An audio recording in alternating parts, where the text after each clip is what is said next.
you ever find yourself in a situation where you think, how did I get here?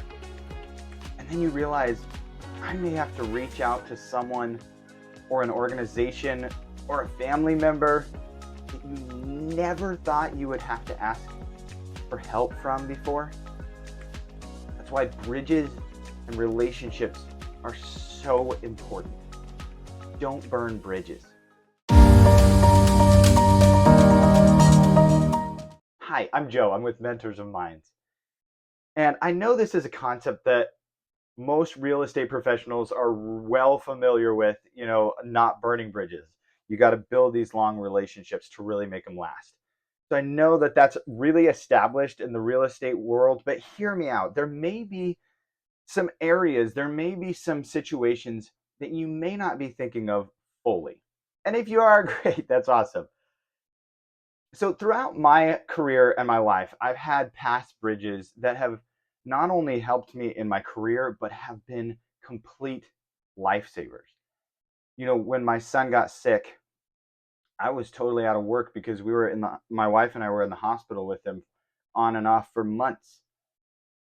And it was very difficult to work under those situations because the schedules were so crazy and we were back and forth from the hospital, and we have three other kids and one of us had to take care of them. And we had some help here and there, but for the most part we had to be there with him. And in that situation, there was an organization called Trail Life, kind of like Boy Scouts, and they reached out to us in our time of need, and they helped us in many ways, financially, emotionally, physically. They helped us in so many ways. And I got to admit, and I feel guilty, I feel bad even saying this, but I didn't expect it. And I should have, because these guys are amazing. But I realized from that situation how powerful bridge building and relationship building is. And here's the thing: the most powerful, the most reinforced, the most sturdy bridges and relationships are the ones where you're not trying to get something out of them.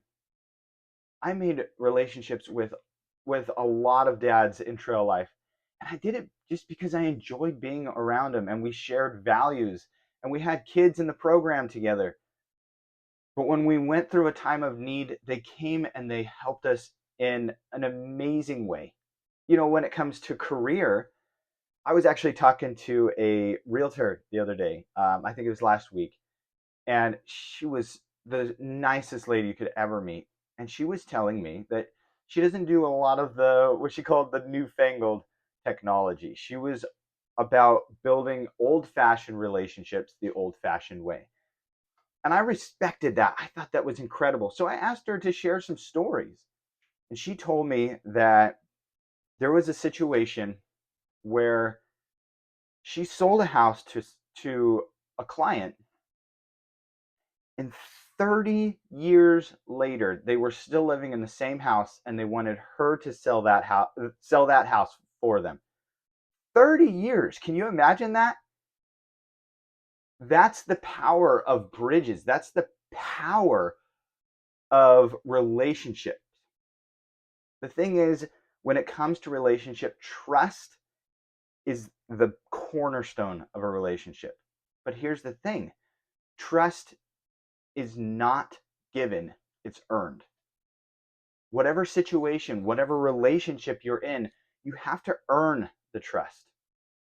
And when you start to build that trust, and when you start to build that professional relationship, you start to build and reinforce that bridge, your professional integrity starts to rise and it starts to become part of you. Here's the thing to remember: everyone is always watching you. Now, that doesn't mean that you should always be thinking about whatever everyone else thinks. It just means that people are paying attention to what you do. So play the long game. Sometimes re- maintaining relationships really isn't as hard as you think. It's just about, you know, being personable, stopping in, sending them a note, calling them on the phone, just little things to keep cultivating those relationships. It all really just comes down to caring, and people can tell when you care. They can. Now, there's a caveat to this, and it's just a small one. I'm not saying that not burning bridges doesn't mean you should let someone abuse you or walk all over you. It just means you never know when you're going to need each other. Contrary to what they told us during COVID, we can't live in isolation. We're social creatures and we need each other. So I would love for you to share some relationships that you have built, that you have fortified, some amazing bridges that have led to amazing things in your life. Or maybe there's some relationships that you've let fade. You have some bridges that need to be repaired. I would love for you to share those in the comments below. Thanks for watching. Please like, share, and subscribe. Keep growing and empowering those around you, one mind at a time. Until next time.